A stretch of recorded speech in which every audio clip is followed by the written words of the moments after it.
The winning blueprint presents.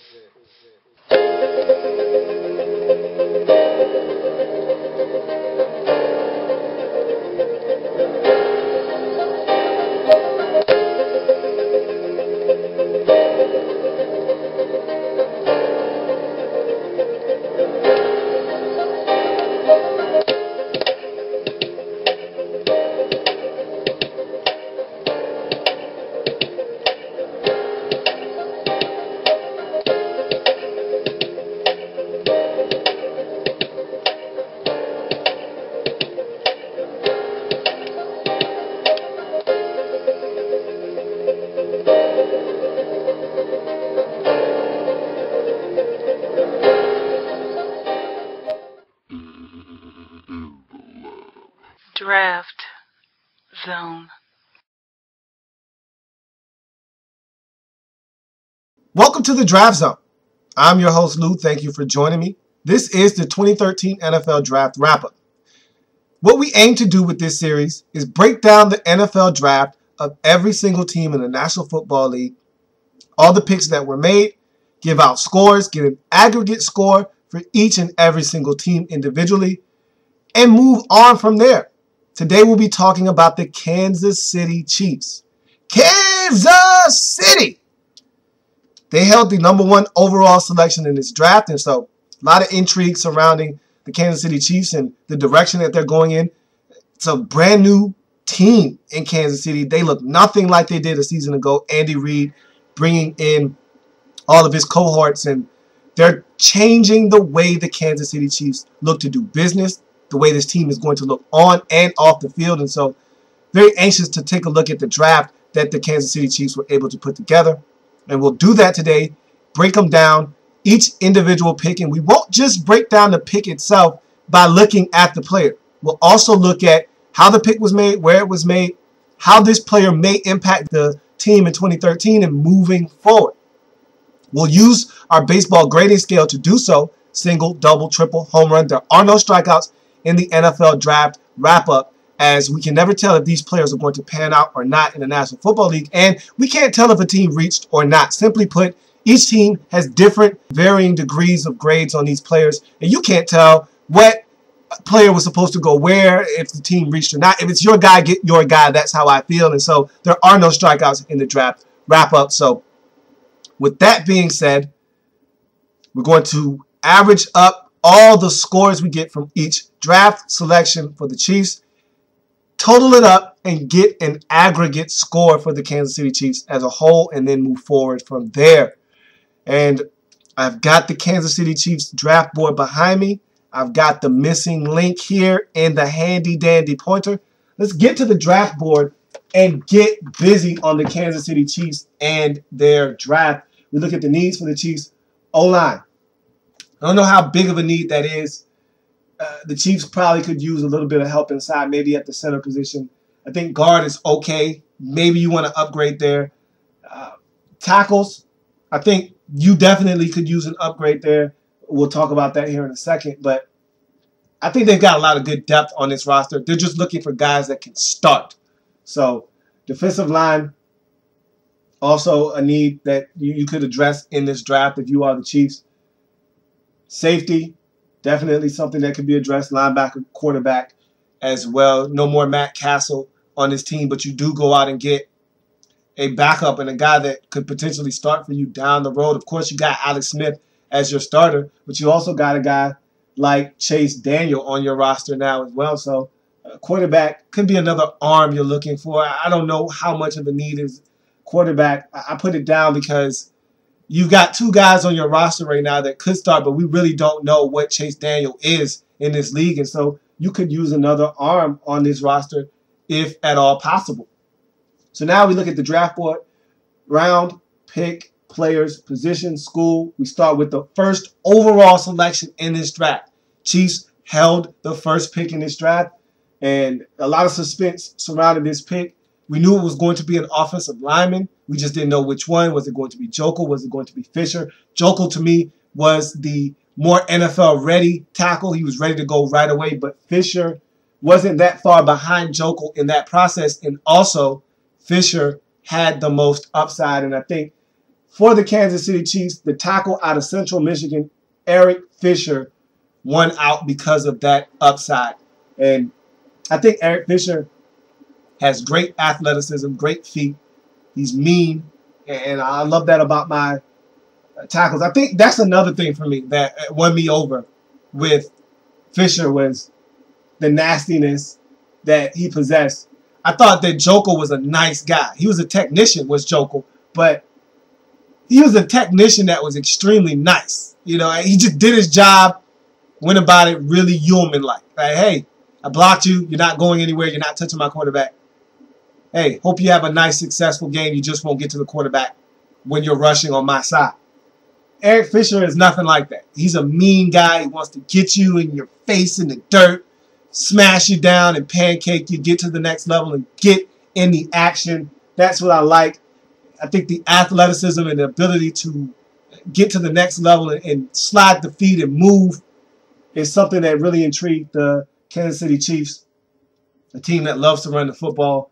And so I think Eric Fisher for them gave them the most upside, gave them the most ability to be flexible along that offensive line. He's going to play right tackle. He can play left or right tackle. I think Jokel is going to be the same way in Jacksonville. But Fisher, to me, is a great pick. If you're looking for a guy to come in and be a double, a triple right away, Jokel's your man. Fisher might be a step or two behind Jokel in the process initially. We'll see. I mean, it wouldn't surprise me if Jokel had a better rookie season than Eric Fisher. But at the end of the day, when it's all said and done, in 2 or 3 years down the road, we could be talking about Eric Fisher being the quintessential left tackle in this league. And that's what the Chiefs are hoping for when they made this selection. It's a great selection. It's a home run. It's Eric Fisher, tackle out of Central Michigan, with the first overall pick to the Kansas City Chiefs. It's a home run. You can put it on the board, Chiefs.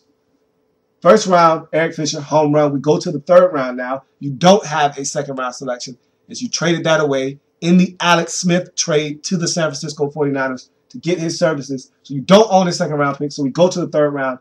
Third round, 63rd selection, tight end out of Cincinnati, Travis Kelce. I call this here BPA. This was the BPA pick. Best player available pick. That's the only way to describe that. I don't have it on the needs list.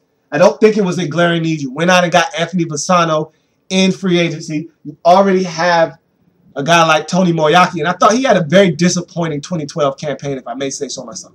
I was looking for big things coming off of the injury from Tony Moeaki. I didn't get it. But again, sometimes it takes guys longer to come back from ACL tears. Maybe Moeaki is one of those guys, but I didn't see tight end being a need here early in the draft. But this guy was on the board at 63, too good to pass up for Andy Reid. Much like Brent Selleck in Philadelphia, I think Reid is looking for a guy to fill in that void, and Kelce can be that for him. And I think that Kelce, if he can keep it clean off the field, this is a guy that got in trouble at Cincinnati, missed a whole year of football because of off-the-field issues. If he can keep it clean off the field, we're talking about a 6'5", 255-pound specimen. And again, in this league, in this day and age, they're moving toward the hybrid tight end, the 6'3", 6'2" guy that runs extremely fast, gets in and out of his breaks like a receiver, and can catch the football and make things happen and create mismatches among linebackers and safeties.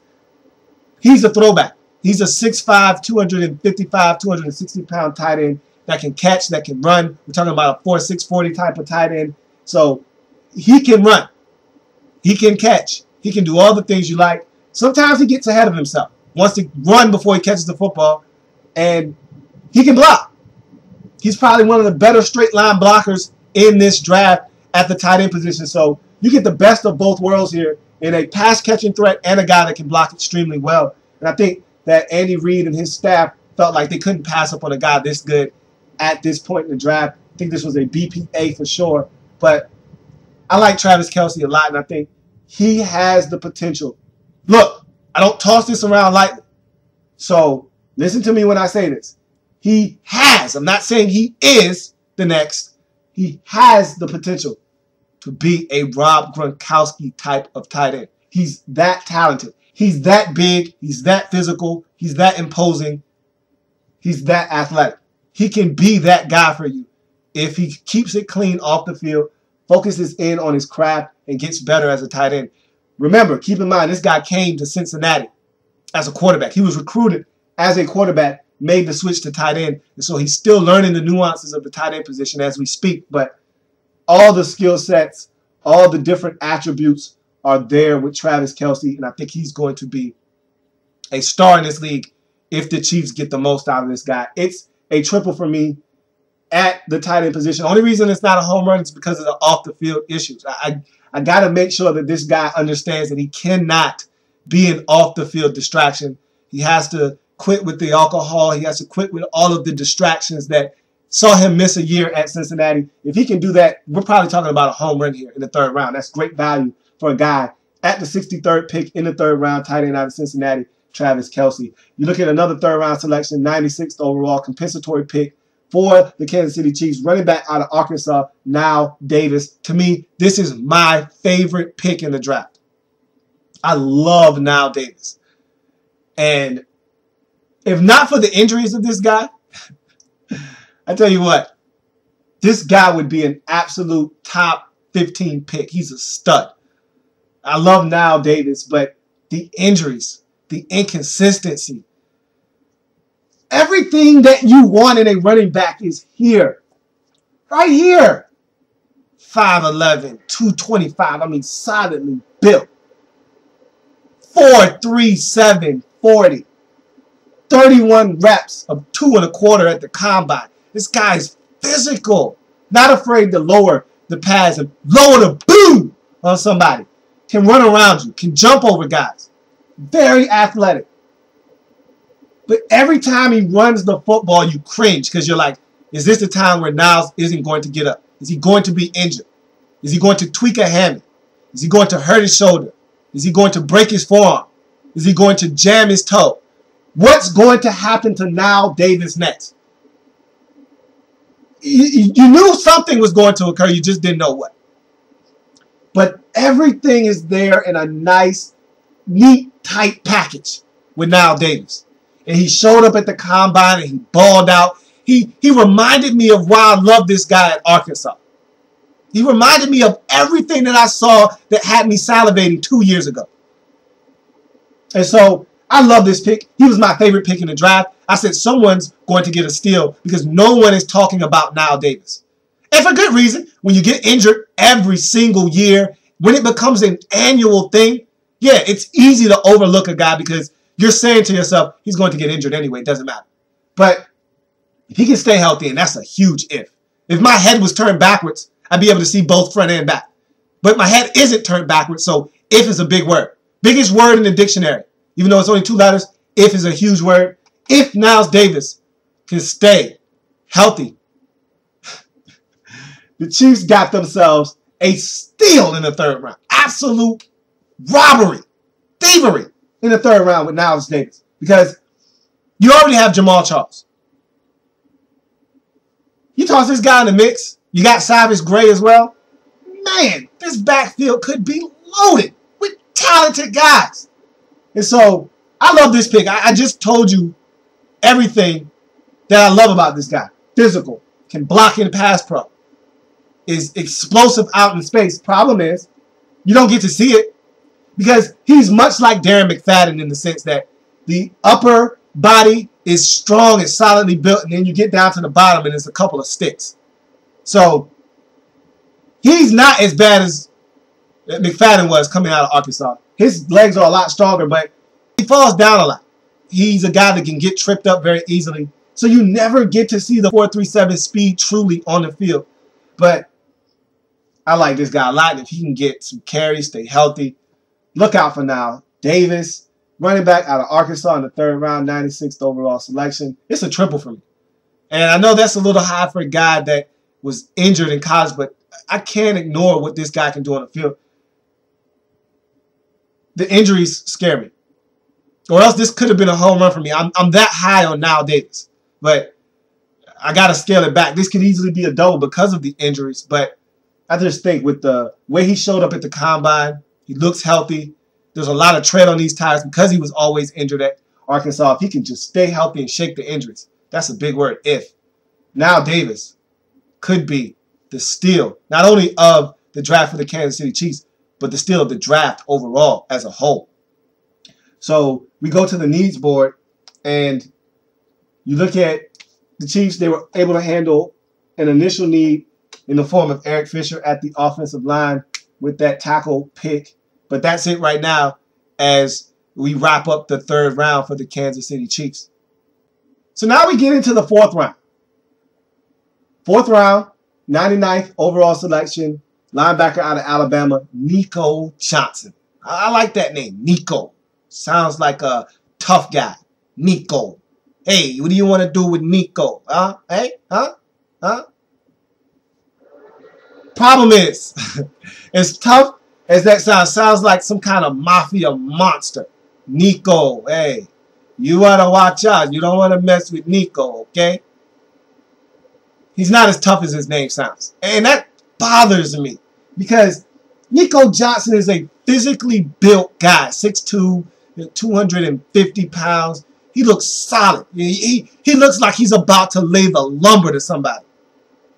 And every time I would see Nico at Alabama, he'd run around and he'd be in the backfield or he'd be chasing down a play, backside pursuit. And I'm like, oh man, he's about to mollywop somebody.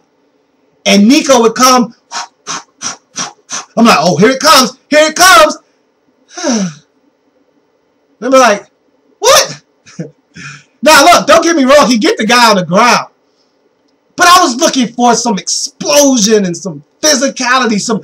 you know how someone's mic'd up and they get hit and... you got... out of Nico. It's just like he would run up, tag, you're it. But of course he'd get the guy down. But it wasn't physical. It didn't make that ball carrier say, man, I got to look out for Nico Johnson. Wherever this guy is on the field, I need to be cautious because he just knocked the snot out of me the last time I carried the football. That hurt. It took me a little bit longer to get up and go back to the huddle after that play. I need to look out for Nico Johnson. That's not his game. And I don't like that. So from a guy that looks as strong and physically built as he is, he's supposed to be lighting guys up. But that speaks to the lack of explosion that you get out of Nico Johnson. Not a fast guy, not an explosive, physical, nasty player. He's just a guy that does his job well. And I don't have a problem with that. It just seems like he's supposed to be more physical than he is. But in this league, what it's about is production. And he gets guys on the ground. But I just was expecting more out of Nico Johnson, honestly.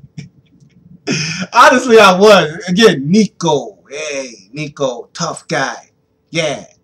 And then you get there and he gets to the part. He's the guy that excels when the play gets mucked up. When the defensive linemen do their job and he's allowed to run around and a player gets to the end of the line of scrimmage and realizes, man, there's nowhere to go. He's got to try to stop. Here comes Nico Johnson. That's when he excels. When a play gets mucked up or a running back runs into a hole and there's nothing there, he gets stopped and his feet have to stop. Here comes Nico Johnson to clean up the play. But if it's a foot race to a gap, running back and Nico Johnson, that running back's going to win 9 times out of 10. And so I like the pick because Nico Johnson is going to do his job. He's going to do it well. He's just not going to wow you in anything that he does. There's nothing that Nico Johnson does great except tackling when he gets to a ball carrier. But he has to get there first. But to me, it's a double in the 4th round. Linebacker out of Alabama, Nico Johnson. I just was expecting more physicality out of him, and you don't get it from Nico Johnson. You just simply don't. Look at the 5th round, pick 134, cornerback out of Georgia, Sanders Cummins. Look, this is a guy that was drafted to play Major League Baseball. So we're talking about a supreme athlete here. 6 feet, 215 pounds. That's what I call a well-built cornerback in this league. You don't get 6 feet, 215 too often. You get 6 feet, 205. You get 6 feet, 195, 6 feet, 200. 6 feet, 215 and muscularly built. I say that's a really good specimen there. Now, here's the problem with Sanders Cummings. A, he's got 2 last names. And what I was told when I was growing up, you never trust a guy with 2 last names. No, I'm just playing. He's built much like a safety, and his body operates much like a safety. So we're talking about 6 feet, long defender, 215 pounds, and we're talking about a 4'4", 40 guy. So we're talking about all the attributes you look for out of a cornerback. But he doesn't play at that 4'4", 40 speed. He plays more at a 4'5", speed. He doesn't get in and out of breaks well. He doesn't turn and run well. He gets beat too often on simple routes because he's not quick enough. He's fast, but he's not quick. And what I'm trying to tell you here is, and I don't know if you picked up on my subtle hints, this smells like a change, a positional change. This smells like a guy that could be playing safety in 2013, in 2014. This smells like a positional change here. And I think he'd make a fabulous compliment to Eric Berry. I really do. So don't be surprised if Sanders Cummings, cornerback out of Georgia, turns into Sanders Cummings, safety out of Georgia. I'm not saying, I'm just saying. Either way, because I don't know what he's going to be and the uncertainty that lingers over his head, he's a double. But this easily could be a triple because of all the physical gifts. You can't teach height. You can't teach speed. You can't teach weight. And this guy has all of them. Actually, you can't teach weight. You can have a guy put on weight. But in that frame, already ready to go in the National Football League, I'd say he could easily be a triple. But he's a double because I don't know what he's going to be at the next level. I think he's going to be a safety. That remains to be seen. But it's a double in the 5th round, pick 134. Sanders Cummings, cornerback out of Georgia. So let's go to the needs board quickly and look at what the Chiefs were able to accomplish. Linebacker, Nico Johnson selected. So we'll make a mark there. And even though cornerback isn't on this list, I think that Sanders Cummings is going to be a safety. So I'm going to do the Chiefs a favor here. Put a line through safety. Because I really think Sanders Cummings is going to be a safety for the Kansas City Chiefs. So now we get into the 6th round. Chiefs have 2 picks in this round. Pick 170, center out of Cal, Eric Kush. So you look at the pick and you say, okay, we got a center from a big-time program in the Pac-12 out of Cal, Eric Kush. Hold on. Pump your brakes. Not Cal, as in Cal Polytech in the Pac-10. Cal of PA. So the California in Pennsylvania. Oh. So we're talking about a small school center here, Eric Kush. But I'll give you the skinny on him. He's a solid center, understands the position, played well at Cal of PA, had all-conference honors, so he dominated the competition there. I think the center position is one that I don't think a lot of people understand, that this is one of the most important positions, not only on the offensive line, but on the offense. The center is in charge of barking out blitz pickups, adjusting protection. And not only does he have to do that, he has to snap the ball, then get his head up, and now protect. And pressure up the middle is the worst enemy of any quarterback in the league. You can deal with the pressure from the outside because you can step up, but if it's coming right in your face, hard to react to that if you're a quarterback. And so I think centers are vital in this league. I don't think enough people understand that concept, but Eric Kush understands the concept of being a center. He understands the nuances and all of the small things that you have to be really good at. He understands getting the calls and the protection and everything situated. He understands the nuances of the center position. I think he's ready to go as a NFL center right now. He's got some fine-tuning to do, but from a production standpoint, it's all there. His technique is sound. I think maybe not in 2013, but in 2014, I wouldn't be surprised if this guy not only made the roster, but is starting at center for the Kansas City Chiefs sooner rather than later. I like Eric Kush. I like the pick. At first, it was a single for me, but the more I talk about it, the more I see of this guy, the more I think that this guy could be a contributor to this football team down the road. I'm going to upgrade it on the fly to a double for Eric Kush, center out of Cal, by way of PA. So we go to the second sixth-round selection, 204. It's a compensatory pick. Fullback out of K-State, Braden Wilson. Look, we're talking about a 4.76 to 4.81 40 fullback. Anytime you get a fullback that's a little fast, I always got questions. Are you going to do your job well, or are you just going to run out there fast? Braden Wilson, I don't worry about that because he's strong. And are you a fast guy or are you a strong guy? He's both. He's fast, and we're talking about a guy that was able to rep 2 1/4 over 30 times. So I don't worry about that. He takes care of that. Check, check. What I worry about, though, with my fullbacks, this is the thing, and how I feel about fullbacks. Don't you dare leave me to go and get a guy at the second level and not take care of the first level. Who cares about the second level if I'm getting tackled in the backfield for a 2-yard loss because you neglected to clean up a linebacker that got through the line scot-free because you wanted to go and attack the safety at the second level? Don't do that. Or the defensive end that broke loose off of the tackle and you failed to help chip and clean him up, and you went out and got that linebacker at the second level. Now I'm left to fend for myself 2 yards in the backfield because you didn't do your job. Don't do that to me. Don't do that. Don't abandon me. Take care of the guy that's the closest threat. I need the most immediate threat taken care of, and I'll take care of the guy in the secondary or the guy at the second level. So that's also not an issue with Braden Wilson. He takes care of the first guy. Here's the issue with Braden Wilson. I want my fullback to clean things up.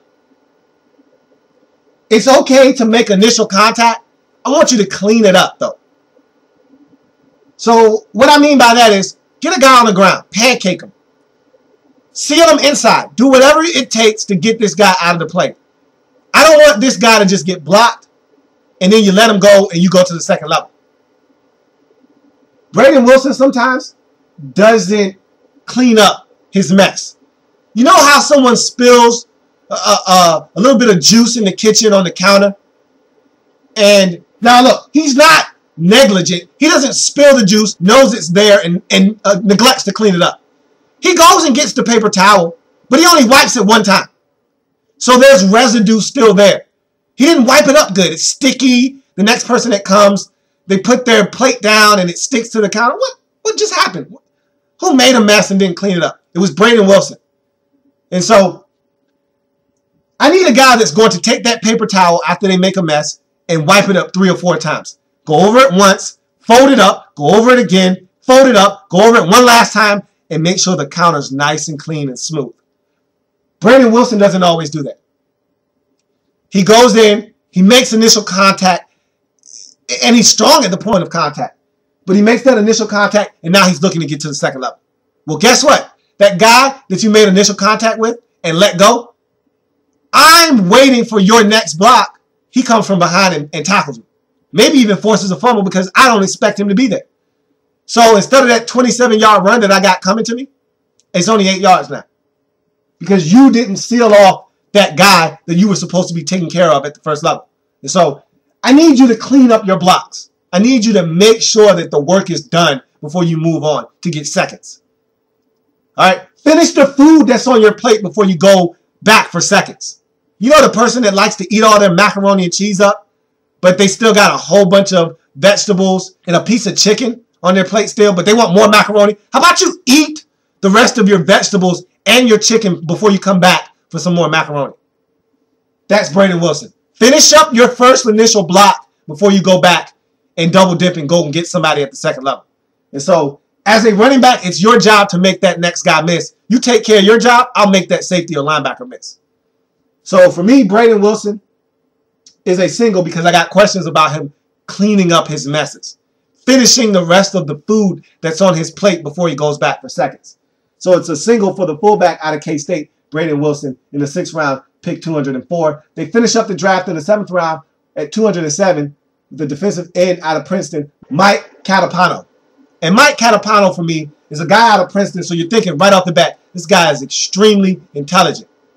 And if you're thinking that, you're wrong. This guy is dumb as a ton of bricks. Let me tell you why. There was an instance at college. No, I'm kidding. This guy is probably extremely intelligent. You got to be to go to an Ivy League school like Princeton.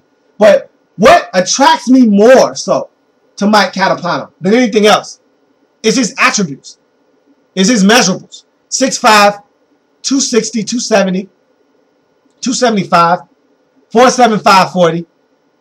High motor, extremely physical, 33 reps at 2 1/4 on the bench. Whoa! At defensive end, and he actually plays like he just repped 33 times at 2 1/4. He's not one of these guys that tosses it up in the weight room and it doesn't translate to the field. Oh, it translates. So you're checking all the boxes here with Mike Catapano. Speed, check. 4.75 is nothing to scoff at for a defensive end. At 6'5", which is height, long arms, check. We got the weight, so he's able to anchor and set the edge, check. High motor, so he's giving you everything he's got on every single play, check. And he's physical, 33 reps at 2 1/4, check. He checks off all the boxes. So the more I look at this guy, Mike Catapano, I'm thinking to myself, this guy has what it takes to be an 8-year veteran in the National Football League after being drafted in the 7th round.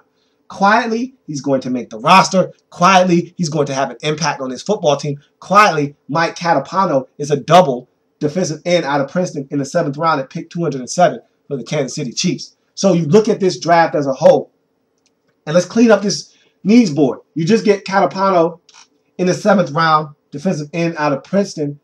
He's a defensive end, which makes him a defensive lineman, which cleans up that portion of the board. You don't get a quarterback, but to me, that wasn't a pressing need. Anyhow, I think the Chiefs will look to clean that up in the undrafted free agent pool. So I wasn't really in the thinking that a quarterback had to be taken. If they took one, great. If not, you'll get one somewhere else. You look at this draft as a whole. And in the offseason as a whole for the Chiefs, to me, has been outstanding because they just did everything right. And to me, they did all the small things. Andy Reid came in and did the small things. The moves that went under the radar that no one's really talking about. Getting Donnie Avery at receiver. Getting Anthony Fasano at tight end. Getting Mike DeVito on the defensive line. People aren't talking about those moves, but those moves are the ones that win you football games. You did all the little things. Then you did the big things. You re-signed Dwayne Bowe to a big-time contract. So that allows you to put the franchise tag on Brendan Albert. Smart move. Then you come in the draft, you get Eric Fisher, and you handle the draft the way it needs to be handled. And so I think the draft for me, it just put a big exclamation mark on this whole offseason. A big exclamation point for the Kansas City Chiefs because they've done everything well in this offseason. I just love it. I love it all. Love it. And so for me, Fisher is a home run. Kelsey is a triple. Davis is a triple. Nico Johnson a double. So is Sanders Cummings. Eric Kush is a double. Braden Wilson is a single. And Catapano is a double. You look at it all as a whole, it's a double for the Chiefs. I just think it's a smooth, silky smooth double. The whole offseason has been silky smooth for the Kansas City Chiefs. And I absolutely love it. And if you are in the AFC West, you're not shaking in your boots because of what the Chiefs have done, but you need to take notice. You need to be very, very cautious of how you treat the Kansas City Chiefs in the 2013 season because I would advise you not to sleep on the Kansas City Chiefs. It's a double in the draft wrap-up for the Kansas City Chiefs. It's been a home run in this offseason, and that's going to do it for the Kansas City Chiefs in the 2013 NFL draft wrap-up. Draft Zone.